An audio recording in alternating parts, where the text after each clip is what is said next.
Bhatkal Ghousia street ತ್ಯಾಜ್ಯ ವಿಲೇವಾರಿ ಘಟಕದಿಂದ ತ್ಯಾಜ್ಯ ನೀರು ಬುಧವಾರ ಊರು ಕೇರಿಗೆ ಹರಿದು ಹೋಗಿ ಅವಾಂತರ ಸೃಷ್ಟಿಯಾಗಿದ್ದು ಜನರಲ್ಲಿ ರೋಗದ ಭೀತಿ ಆವರಿಸಿಕೊಂಡಿದೆ.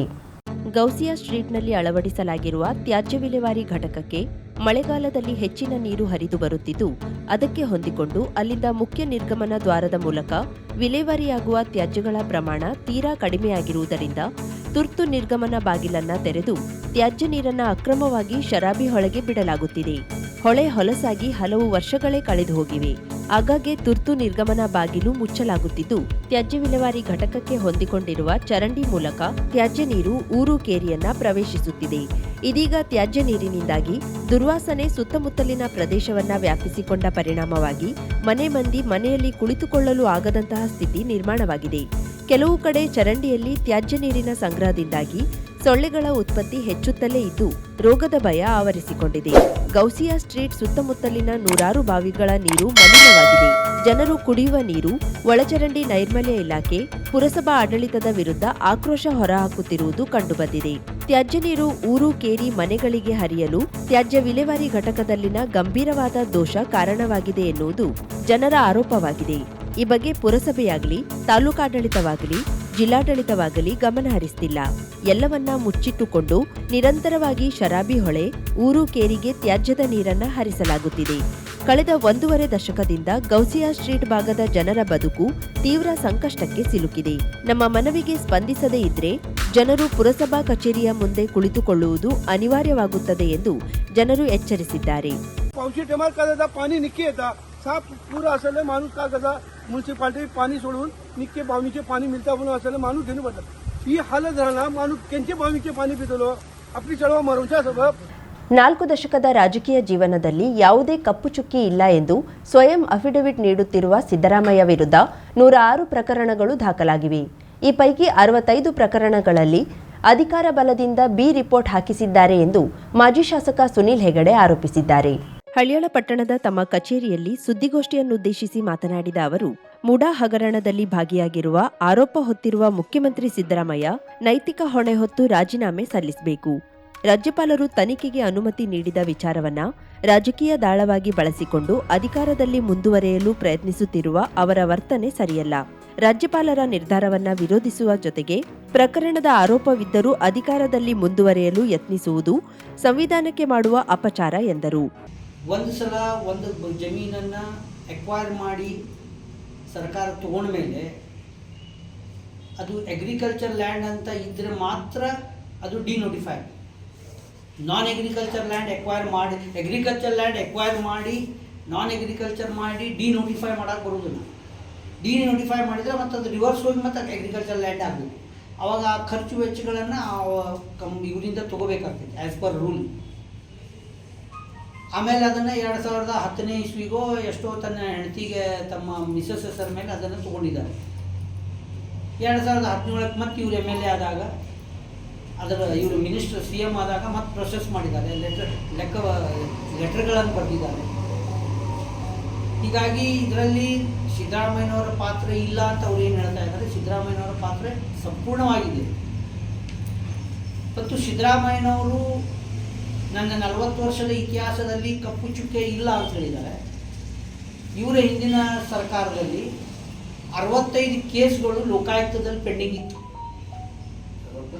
65 ಕೇಸಸ್ ಎಗನೆಸ್ಟ್ ಸಿದ್ದರಾಮಯ್ಯ ಹಿಂದಿನ ಲೋಕಾಯುಕ್ತಗಳು.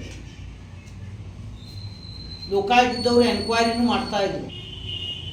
ಯಾರೋ ಒಬ್ಬ ಪೊಲೀಸ್ ಡಿಪಾರ್ಟ್ಮೆಂಟ್ನವರು ಆ ಟ್ಯಾಬ್ಲೆಟ್ ವ್ಯಾಚ್ ಇತ್ತಲ್ಲ ಎಷ್ಟೋ ಲಕ್ಷದ್ದೇನೋ ಸೀಸ್ ಮಾಡಿದ್ರು. ಅದನ್ನ ಸಿದ್ದರಾಮಯ್ಯ ಹಾಕೊಂಡಿದ್ರು. ಸಿದ್ದರಾಮಯ್ಯ ಹಾಗೂ ಸ್ಥಳೀಯ ಶಾಸಕ ದೇಶಪಾಂಡೆ ನಾವೆಲ್ಲರೂ ಮಾಜಿ ಮುಖ್ಯಮಂತ್ರಿ ರಾಮಕೃಷ್ಣ ಹೆಗಡೆ ಗರಡಿಯಲ್ಲಿ ಬೆಳೆದಿದ್ದೇವೆ ಎಂದು ಹೇಳುತ್ತಾರೆ. ಅವರ ಆದರ್ಶ ಹಾಗೂ ತತ್ವ ಸಿದ್ಧಾಂತವನ್ನ ಮರೆತಿರುವ ಇಬ್ಬರು ರಾಜಕಾರಣದಲ್ಲಿ ಇರುವುದು ಸರಿಯಲ್ಲ ಎಂದು ಅಭಿಪ್ರಾಯ ವ್ಯಕ್ತಪಡಿಸಿದ್ರು. ರಾಜ್ಯಪಾಲರನ್ನ ಬಾಂಗ್ಲಾ ಮಾದರಿಯ ದಂಗೆ ಎಬ್ಬಿಸಿ ಓಡಿಸುತ್ತೇವೆ ಎಂದು ದೇಶದಲ್ಲಿ ಅರಾಜಕತೆ ಸೃಷ್ಟಿಸುವ ಮಾತನಾಡಿರುವ ವಿಧಾನ ಪರಿಷತ್ ಸದಸ್ಯ ಐವಾನ್ ಡಿಸೋಜಾ ವಿರುದ್ಧ FIR ದಾಖಲಿಸಿ ಕಠಿಣ ಕ್ರಮ ಕೈಗೊಂಡು ಐವನ್ರನ್ನ ವಿಧಾನ ಪರಿಷತ್ ಸ್ಥಾನದಿಂದ ತೆರವುಗೊಳಿಸಬೇಕು. ಐವಾನ್ ಡಿಸೋಜಾ ಪ್ರಚಾರ ಪ್ರಿಯ, ಮೈಕ್ ಸಿಕ್ಕಿದ್ರೆ ಬಾಯಿಗೆ ಬಂದಂತೆ ಮಾತನಾಡ್ತಾರೆ. ಕಾಂಗ್ರೆಸ್ನ ಅಜೆಂಡಾ ಅವರ ಬಾಯಿಯಿಂದ ಹೊರಬಂದಿದೆ. ಬಾಂಗ್ಲಾ ಉಗ್ರರ ಮಾದರಿಯಲ್ಲಿ ದೇಶದಲ್ಲಿ ಅರಾಜಕತೆ ಸೃಷ್ಟಿಸುವ ಕಾಂಗ್ರೆಸ್ ಯೋಜನೆ ಈ ಮೂಲಕ ಬಯಲಾಗಿದೆ. ಮೂಡಾ ಹಗರಣದಲ್ಲಿ ಸಿಎಂ ಸಿದ್ದರಾಮಯ್ಯ ತಪ್ಪು ಮಾಡಿದ್ದಾರೆಯೇ ಇಲ್ಲವೇ ಎನ್ನುವುದು ತನಿಖೆಯಿಂದ ತಿಳಿಯಬೇಕಿದೆ. ತನಿಖೆಗೂ ಮುನ್ನವೇ ಕಾಂಗ್ರೆಸ್ ಭಯಭೀತಗೊಂಡಿದೆ ಎಂದರು. ಸಿದ್ದರಾಮಯ್ಯನವರು ಬಂದಿದ್ದು ಸಮಾಜವಾದಿ ಪಾರ್ಟಿಯಿಂದ, ಸಮಾಜವಾದಿ ನೇಚರ್ದಿಂದ, ಬೆಳೆದಿದ್ದು ರಾಮಕೃಷ್ಣ ಹೆಗಡೆಯವರ ಮೌಲ್ಯಾಧಾರಿತವಾದಂಥ ಗರಡಿಗಳು, ಮಾಡುವುದೆಲ್ಲ ಅಸಾಮಾಜಿಕವಾದಂಥ ವ್ಯವಸ್ಥೆಗಳನ್ನು ಮಾಡ್ಯಾರು ಮತ್ತು ಮೌಲ್ಯಾಧಾರಿತ ಅಲ್ಲದ ವ್ಯವಸ್ಥೆಗಳನ್ನು ಸಿದ್ದರಾಮಯ್ಯನವರು ಇವತ್ತಿನವರೆಗೂ ಮಾಡ್ಕೊಂಡು ಬಂದಿದ್ದೇವೆ. ಹೀಗಾಗಿ ಮೊನ್ನೆಯ ಮೂಡಾ ಪ್ರಕರಣದಲ್ಲಿ ಸಿದ್ದರಾಮಯ್ಯನವರು ನೇರವಾಗಿ ಅದರಲ್ಲಿ ಭಾಗಿದ್ದಾರೆ. ರಾಜ್ಯಪಾಲರಿಗೇನು ಹೋಗಿತ್ತು, ಏನು ಪ್ರೈವೇಟ್ ದೂರುಗಳನ್ನು ಕೊಟ್ಟಿದ್ದು, ಆ ದೂರುಗಳನ್ನು ಕೊಟ್ಟಾಗ ರಾಜ್ಯಪಾಲರು ತಮ್ಮ ಸಂವಿಧಾನದ ಪರಿಮಿತಿ ಒಳಗನೆ ಕೆಲಸ ಮಾಡ್ಯಾರು. ಆ ಪ್ರಕಾರನ ಅವ್ರಿಗೆ ನೋಟಿಸ್ ಇಶ್ಯೂ ಮಾಡ್ಯಾರ. 17A ಭ್ರಷ್ಟಾಚಾರ ನಿಗ್ರಹ ಕಾಯ್ದೆ ಏನೈತಿ ಅದರ ಅಂಡರ್ ಅವ್ರಿಗೆ ನೋಟಿಸ್ ಇಶ್ಯೂ ಮಾಡ್ಯಾರ. ನೋಟಿಸ್ ಇಶ್ಯೂ ಮಾಡಿ ಅವ್ರ ಮಾಹಿತಿನ ಕೇಳಿದ್ದಾರೆ. ಇವರು ಅದನ್ನು ನೋಟಿಸಿಗೆ ಉತ್ತರ ಕೊಟ್ಟು ಇವ್ರು ಹೋಗಿ ರಾಜ್ಯಪಾಲರಿಗೆ ಸಮಜಾಯಿಷಿ ಕೊಟ್ಟು ಮಾಡಿದ್ದಿದ್ದ ಪ್ರಶ್ನೆ ಇಲ್ಲ. ಇವರು ಮಂತ್ರಿ ಪರಿಷತ್ ಮೀಟಿಂಗ್ ಮಾಡಿ ರೆಸೊಲ್ಯೂಷನ್ ಮಾಡಿ ಸರ್ಕಾರನೇ ಒಂದು ರೆಸೊಲ್ಯೂಷನ್ ಮಾಡ್ತದೆ, ಮುಖ್ಯಮಂತ್ರಿಗಳ ವಿದ್ಯುತ್ ಬರ್ದಿದ್ದು ತಪ್ಪೈತಿ, ನೀವು ಕೊಡಬಾರ್ದು ನೋಟಿಸು ಅಂತ ಹೇಳಿದ್ರೆ ಅದು ಹಂಗೆ ಮಾಡೋಕ್ಕೆ ಬರೋದಿಲ್ಲ. ಅವರು ಒಂದು ಸಂವಿಧಾನದ ಅಡಿಯೆಲ್ಲ ಬರ್ತಾರೆ. ಅದಕ್ಕೊಂದು ಕಾಯ್ದೆ ಪ್ರಕಾರ ಅವ್ರು ಮಾಡಿದ್ರಿಂದ ಅನಾವಶ್ಯಕವಾಗಿ ರಾಜ್ಯಪಾಲರ ಮೇಲೆ ಗುಡ್ಡೆ ಕೂರಿಸುವಂಥ ಕೆಲಸಗಳನ್ನು ಏನು ಸಿದ್ದರಾಮಯ್ಯ ಮತ್ತು ಅವರೇನು ಮಾಡ್ತಾ ಇದ್ದಾರೆ, ಇದು ಖಂಡನೀಯ. ಬಾಂಗ್ಲಾದೇಶ ಒಳಗಿನ ಉದಾಹರಣೆ ಕೊಟ್ಟು ಬಾಂಗ್ಲಾದೇಶ ಒಳಗೆ ಯಾವ ರೀತಿ ದೇಶ ವಿರೋಧಿ ಆದಂಥ ಚಟುವಟಿಕೆಗಳು ಮಾಡಿದರು, ಅಲ್ಲಿ ಜನ ಏನು ಗದ್ದಲ ಮಾಡಿದರು, ಅಲ್ಲಿ ಅಲ್ಪಸಂಖ್ಯಾತರ ಮೇಲೆ ಏನು ದಬ್ಬಾಳಿಕೆ ಮಾಡಿದರು, ಅಲ್ಲಿಯ ಒಂದು ಇಲೆಕ್ಟರ್ ಪ್ರಧಾನಮಂತ್ರಿಗೆ ಯಾವ ರೀತಿ ಅವಹೇಳನ ಮಾಡಿದರು, ಅದನ್ನು ನಾವು ಇಲ್ಲಿ ಮಾಡ್ತೇವೆ ಅನ್ನುವಂಥದ್ದೇನು ಹೇಳ್ತಾರಲ್ಲ, ಅದಕ್ಕೆ ನಾವು ಇಲ್ಲಿಯೂ ಸಹ ಒಂದು ಅವ್ರ ಮೇಲೆ ಕೇಸ್ ದಾಖಲಾತಿ ಮಾಡುವ ಬಗ್ಗೆ ನಾನು ಮಾತಾಡಿದ್ದೇನೆ. ನೋಡಬೇಕೀಗ ಅವರು ಕೂಡಲೇ, ನಾವು ರಾಜ್ಯಪಾಲರಿಗೂ ಆಗ್ರಹ ಪಡಿಸ್ತೇನೆ ಮತ್ತು ಇವ್ರಿಗೆ ಅವ್ರಿಗೆ ಕೂಡಲೇ ವಿಧಾನ ಪರಿಷತ್ ಸ್ಥಾನದಿಂದ ತೆಗಿಬೇಕು. ಅವ್ರು ಯೋಗ್ಯರಲ್ಲ ವಿಧಾನ ಪರಿಷತ್ ಸದಸ್ಯರಾಗಿ ಉಳಿಲಿಕ್ಕೆ. ಅವರು ಬಾಂಗ್ಲಾದೇಶ ಕೊಟ್ಟು ರಾಜ್ಯಪಾಲರಿಗೆ ಓಡಿಸ್ತೇವೆ ಮತ್ತೊಂದು ಓಡಿಸ್ತೇವೆ ಅಂತ ಹೇಳಿದರೆ ಅವರು ಭಾರತದ ಅಂಬೇಡ್ಕರ್ ಅವರು ಬರೆದಂಥ ಸಂವಿಧಾನದ ಮೇಲೆ ಅವ್ರಿಗೆ ವಿಶ್ವಾಸ ಇಲ್ಲ ಅಂತ ತೋರಿಸ್ಕೊಡ್ತಾರೆ. ಈ ಸಂದರ್ಭದಲ್ಲಿ ಮಂಡಲದ ಅಧ್ಯಕ್ಷ ವಿಠ್ಠಲ್ ಸಿದ್ದನವರ್, ಪ್ರಧಾನ ಕಾರ್ಯದರ್ಶಿ ಸಂತೋಷ್ ಘಟಕಾಂಬಳೆ, ಪುರಸಭೆ ಸದಸ್ಯ ಉದಯ್ ಹುಲಿ ಇತರರು ಇದ್ದರು.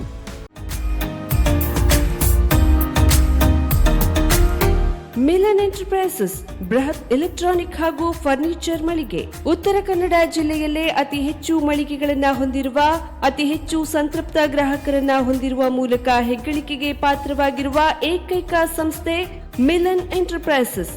ನಮ್ಮ ಮಳಿಗೆಗಳಲ್ಲಿ ಪ್ರಸಿದ್ಧ ಕಂಪನಿಗಳ electronic refrigerator, washing machine, LED TV, ಎಸಿಗಳು ಲಭ್ಯ.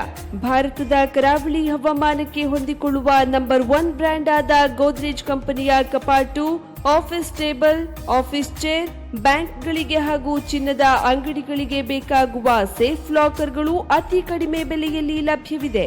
Teak wood sofa set, wooden dining table ಹಾಗೂ ಗ್ರಾಹಕರಿಗೆ ಬೇಕಾಗುವ ಅಳತೆಯಲ್ಲಿ ನಿಮ್ಮ ಮನೆಗೆ ಹೊಂದಿಕೊಳ್ಳುವ ಹಾಗೆ ಫರ್ನಿಚರ್ಗಳನ್ನ ಮಾಡಿಕೊಡಲಾಗುವುದು. ಕಸ್ಟಮೈಸ್ಡ್ ಕಿಚನ್, ವಾರ್ಡ್ರೋಬ್ಗಳನ್ನ ಅತಿ ಹೆಚ್ಚು ವರ್ಷಗಳ ಕಾಲ ಬಾಳಿಕೆ ಬರುವ ಹಾಗೆ ವಾರಂಟಿಯೊಂದಿಗೆ ಮಾಡಿಕೊಡಲಾಗುವುದು.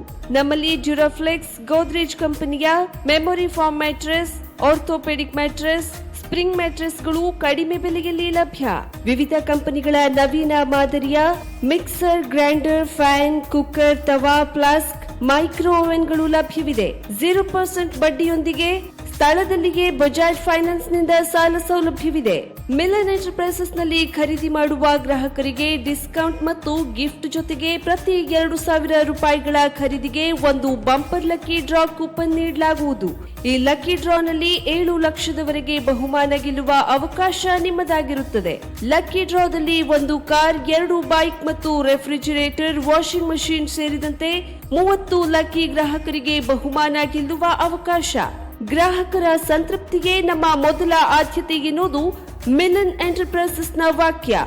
ಉತ್ತರ ಕನ್ನಡ ಜಿಲ್ಲೆಯ ನಮ್ಮ ಶೋರೂಮ್ಗಳಾದ old Mahalakshmi super market, Mulla stop ಹತ್ತಿರ, ಕಾಜುಬಾಗ್, ಕಾರವಾರ, ಅಗ್ರಿಕಲ್ಚರ್ ಆಫೀಸ್ ಎದುರುಗಡೆ, ಮಾಸ್ತಿಕಟ್ಟೆ ರೋಡ್, ಹೊನ್ನಾವರ, ಸೀಮಾ ಕಾಂಪ್ಲೆಕ್ಸ್ ಹತ್ತಿರ, Moni Basti main road, Bhatkal, Indian bank ಎದುರು, CP Bazaar road, Sirsi, JS building, JN road, Dandeli, KS building, Motikeri road, Haliyal. ಇಲ್ಲಿಗೆ ತಪ್ಪದೇ ಭೇಟಿ ನೀಡಿ ಸಂತೃಪ್ತರಾಗಿ.